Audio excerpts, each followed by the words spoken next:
உறுப்பு என்னென்ன? கண் மேல் கீழ் கால் இல் இடம். எல்லாம் என்னது? ஏழாம் வேற்றுமை உறுப்புகள்.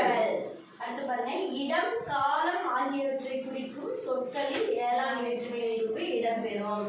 எந்தெந்த பொருள்ல வரும்? இடம் காலம். காலம். இடம் காலம். காலம். ரெண்டு இடத்தையும் குறிக்கக்கூடிய உறுப்புகள் எது? ஏழாம் உறுப்பு. பாருங்க, எங்கள் ஊரில் கண் மழை பெய்தது. கண் அப்படிங்கிறது என்னதுங்க? ஏழாம் வேற்றுமை உறுப்பு. ஊரின் கண் அப்படிங்கிறது என்னது? ஊர்னா என்னது? இடம். இடம் வந்துச்சா? இடத்தை குறிக்குது. இரவின் கண் மழை பெய்தது. இரவு காலம். ஓகேவா? ரெண்டு பொருளையும் வந்துச்சா? இடம் காலம். ரெண்டு பொருளையும் ஏழாம் வேற்றுமை உறுப்பு வரும். அப்போ ஊரின் கண் மழை பெய்தது அப்படிங்கிறது இடப்பெயர். இடப்பெயர்ல வந்தா என்ன வேற்றுமை? இன் வந்தா, இடத்துல இல் வந்தா ஏழாம் வேற்றுமை. இடத்துல இல் வந்தா ஏழாம் வேற்றுமை. புரியுதுங்களா? ஆனா ஏழாம் வேற்றுமை எதுலயும் தான் வரும்? அஞ்சுலயும்